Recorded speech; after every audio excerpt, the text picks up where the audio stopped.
Assalamualaikum warahmatullahi wabarakatuh. Hope you are all in good health and ready to study new topic today. Uh, uh, it's quite different with the previous material because today I will probably mix between Bahasa and English. Yeah. Some people say that the topic that you are going to learn today is quite difficult. Yeah. So that's why maybe in some parts I will use Bahasa Indonesia. Yeah. But maybe in other parts, no, not really. Yeah. Okay, I'm going to share the screen. Let me have the show. Yeah. Okay. Our topic is noun clause and adjective clause. But remember, we are not studying noun clause and adjective clause as a grammar aspect, but we are studying noun clause and adjective clause as the writing aspect. Yeah. Okay, we continue. First of all, we are going to discuss clause as an adjective. Clause sebagai adjective. Yeah. What does it mean? Yeah. When a clause explains noun, yeah. When a clause explains noun, yeah, it functions as an adjective. It functions as an adjective. Okay, everybody understands that the function of adjective is modifying noun. Yeah. So when a clause explains noun, it functions as an adjective. The position of this clause, yeah, the position of this clause is usually after noun. The position of this clause is usually after noun. Jadi ada klausa ya yang menjelaskan sebuah benda, maka klausa itu berfungsi sebagai adjektif. Ya. Posisi dari klausa tersebut biasanya sesudah benda yang dijelaskan. Ya. Okay, everybody, let's see the examples and discussion. Number 1, I am with my son who lives in the building. I am with my son who lives in the building. Yeah. Everybody can see, I give you the red color for who lives in the building, indicating that this is an adjective. Okay. Sorry, this is a clause. Yeah, this is a clause. And the position of who lives in the building is after son or my son. That is noun. So the clause who lives in Bandung, explains my son. Explains my son. The position is exactly after my son. Yeah. Contoh nomor 1, I am with my son who lives in the building. Kita lihat bahwa who lives in the building adalah klausa. Klausa ini letaknya sesudah my son, dan my son adalah kata benda. Oke. Maka who lives in the building menjelaskan my son. Oke. I am with my son. Oke, my son yang mana? Oh, my son who lives in the building. Ya, bisa jadi ada my son yang lives in other place, for example. Jadi my son yang mana? Who lives in the building. Mari kita ulang. Who lives in the building adalah klausa. Klausa ini menjelaskan my son. Oke. Number 2, the house where you live is scary. The house where you live is scary. Mari kita lihat. Everybody can see the clause, yeah, where you live, where you live. This is a clause. Where you live is a clause, yeah. Okay. And then the position is after the house. The position is after the house. So that means where you live gives information about the house. Where you live gives information about the house. Or in other words, where you live is an adjective. Okay. The idea is where you live is exactly after the house. That means after the noun. Okay. Contoh kedua, the house where you live is scary. Ya.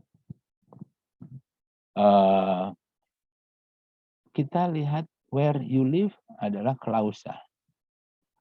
Klausa ini menjelaskan house. Ya. Karena letaknya langsung sesudah house. Oke. Apabila kita tidak memiliki where you live, ya, kalimatnya bisa jadi the house is scary. The house is scary. Ya. Kalau ditanya rumah yang mana yang scary, kita bisa jawab where you live. Rumah di mana kamu tempati. So where you live adalah sesuatu yang menerangkan the house.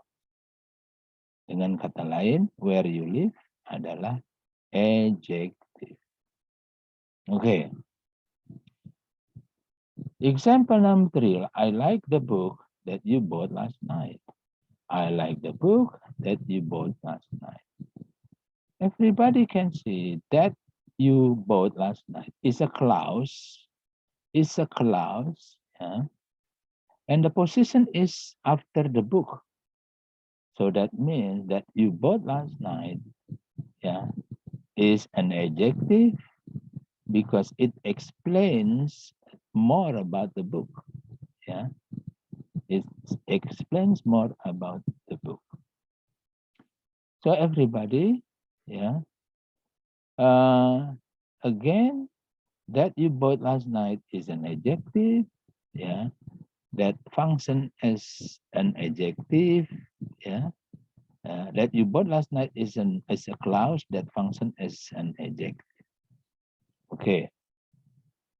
In bahasa, contoh nomor 3, I like the book that you bought last night, ya, memuat klausa that you bought last night yang terletak sesudah the book. Sehingga that you bought last night menjelaskan book. Ya. Dengan kata lain, klausa that you bought last night adalah adjective. Okay. Everybody note this kind of clause that modifies noun is named adjective clause.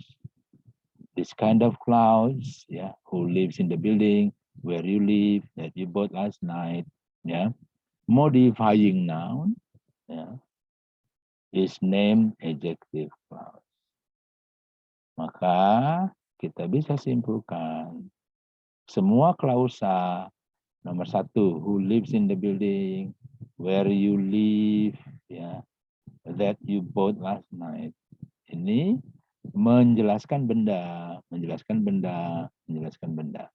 Maka ini disebut adjective clause. Adjective.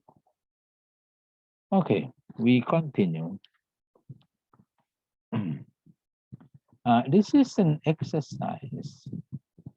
Underline the adjective clause and circle the noun it modifies. Change the adjective clause with your own. Everybody, tugas kalian adalah menggarisbawahi adjective clause, ya, kemudian melingkari benda yang dijelaskan oleh adjective clause itu, ya. Caranya mudah, kalian tinggal mencari benda apa, ya, yang diikuti oleh klausa. Diulangi, caranya mudah, kalian cari benda apa yang diikuti oleh klausa. Oke. Kemudian nanti kita akan coba buat dengan klausa sendiri, ya. Everybody, let's see number one. Mike, whose ancestors came from Ireland, march in the St. Patrick's Day parade. Yeah. Which one is the adjective clause? Remember, number one, we are looking for the noun. Okay, let's see, Mike. Is it noun? Yes. And then after noun, Mike, we have adjective clause, whose ancestors came from Ireland. This is a clause. So everybody, this clause is functioning as an adjective because it gives explanation about Mike. So everybody, you can underline, yeah, that the answer for number one, whose ancestor came from Ireland, is the adjective clause. And then the noun which is modified is Mike. Okay, yeah. Let's do number two. The woman who lives next door is a registered nurse. Again, which one is the noun? We have the woman. Okay, the woman is the noun. And then which one is the adjective clause? Who lives next door? Who lives next door? So everybody, that is adjective clause. Oke, kita ulangi. Jadi nomor satu, whose ancestor came from Ireland adalah adjective clause. Kenapa? Karena dia menjelaskan Mike. Jadi kita lingkari Mike karena dia bendanya. Nomor dua, who lives next door adalah adjective clause. Kenapa? Karena menjelaskan the woman. Atau kita lingkari the woman sebagai benda. Okay, now, what about if we change the noun clause, the adjective clause? Mike, yeah, for example, yeah, Mike, who is rich. Mike, who is rich, for example. I give you, for example, who is rich. Much in the St. Patrick's Day parade. So that is also an adjective clause. Okay, what about this one? Let's see. The woman, yeah, the woman whom I love, for example.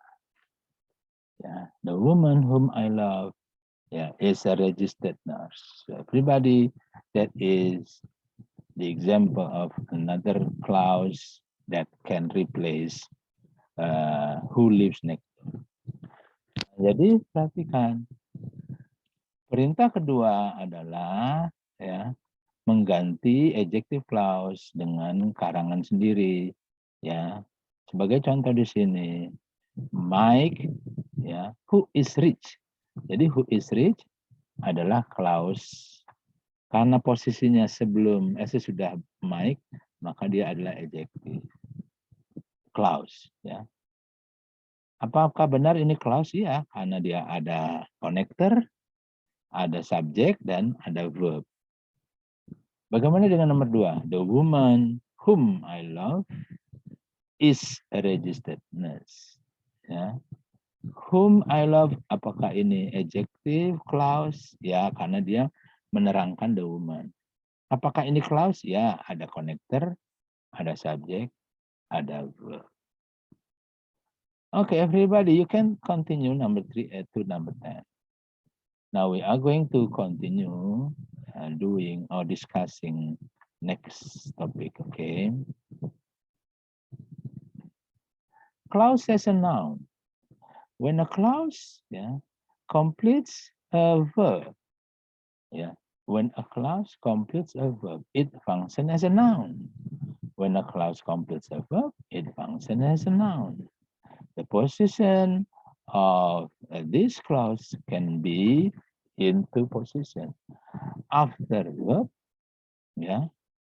or before auxiliary or verb. After verb or before auxiliary. Ketika sebuah klausa melengkapi sebuah verb atau diikuti oleh kata kerja, bukan diikuti ya, bisa diikuti atau bisa mengikuti, tapi yang penting melengkapi, maka dia berfungsi sebagai noun atau kata benda, Posisinya berarti bisa dua, bisa sesudah verb, bisa juga sebelum verb atau sebelum auxiliary. Kita coba perhatikan. Example and discussion number 1. I know what you did last summer. Everybody, we have what you did last summer. This is a clause. Okay. And you have know before what you did last summer. So that means the clause what you did last summer completes the verb no. Completes the verb no. Or the position is exactly after the verb no. Okay, I repeat again.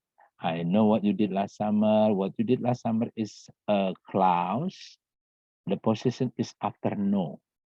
So that means what you did last summer completes the verb no. Contoh nomor 1, I know what you did last summer. Kita lihat, what you did last summer adalah klausa. Posisinya sesudah kata kerja no. Oke. Sehingga what you did last summer melengkapi kata kerja no. Number 2, what you want to buy is very expensive. What you want to buy is very expensive. What you want to buy is a clause. What you want to buy is a clause. And then the position is before auxiliary. Okay, so that means what you want to buy completes the auxiliaries. Okay, kita lihat bahwa pada contoh nomor 2, what you want to buy is very expensive. What you want to buy adalah klausa, letaknya sebelum auxiliary. Oke. Karena itu what you want to buy melengkapi auxiliary. Okay. Number 3. How he plays the guitar makes people amazed. Everybody, how he plays the guitar is a clause. And then the position is before verb. So that means the clause how he plays the guitar completes the verb makes. Contoh nomor 3, how he plays the guitar makes people amazed. Bahwa how he plays the guitar adalah klausa, posisinya sebelum kata kerja makes. Sehingga fungsinya melengkapi kata kerja makes.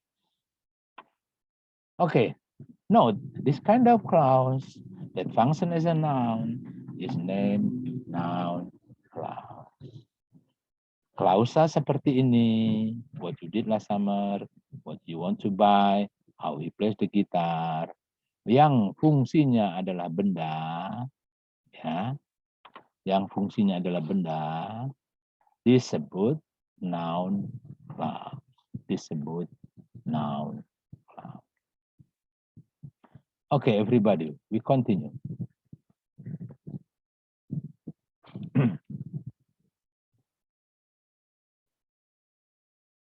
This is an exercise. This is an exercise. Underline the noun clause and circle the verb it follows or that follows. Yeah. And then change the noun clause with your own. Garis bawahi kata klausa benda dan lingkari kata kerja yang mengikutinya atau yang diikutinya. Ya. Kemudian kita buat noun clause karangan sendiri, ya. Do you know who is the governor of Ohio? Yeah, everybody. The way how we do it is we identify the verb. Everybody, this is the verb. No. And then after that we have who is the governor of Ohio. That is a clause. So everybody, this is a noun clause. What about number 2? Susan thinks that she will get the job at Martin's store. What is the verb? The verb is things. Okay, and then the clause is that she will get the job at Martin's store. Okay, so this is noun clause. Okay, jadi nomor 1, do you know who is the governor of Ohio? Kita tetapkan dulu kata kerjanya, no. Sesudah kata kerja no, ada klausa. Inilah yang disebut dengan noun clause. Begitu juga nomor 2, kita tetapkan dulu kata kerjanya things. Kemudian sesudah things ada klausa. That she will get the job at Martin's store. Oke. Sekarang bagaimana kalau kita rubah dengan noun clause sendiri? How do we change? Yeah, so we make a clause as usual. We have connector and then subject and then verb. Let's see. Do you know who is the winner? Okay. Everybody, that is correct. Do you know who is the winner? We have connector. We have subject who, and then verb. What about number 2? Let's see number 2. Yeah. Susan thinks how she gets the scholarship. For example, Susan thinks how she gets the scholarship. Ada connector, ada subject, ada verb. Okay. Yeah, we are going to continue number 3, 10 by yourself. Yeah. So we are going to have the last exercise. Assignment, make a paragraph about your hobby in about 10 sentences. Ya, buatlah paragraf tentang hobi kamu dalam 10 kalimat. Buat juga, make also a paragraph about what you study in communication skill 1 or other subject in about 10 sentences. Make sure in your paragraph 1 and 2, you have 3 to 4 simple sentences, 3 to 4 complex sentences with adjective clauses, and 3 to 4 complex sentences with noun clause. Okay, everybody, that's it for today. Yeah, I hope you can study by yourself. Yeah, and then do the assignment. Yeah. So, thank you very much. See you around. Assalamualaikum warahmatullahi wabarakatuh.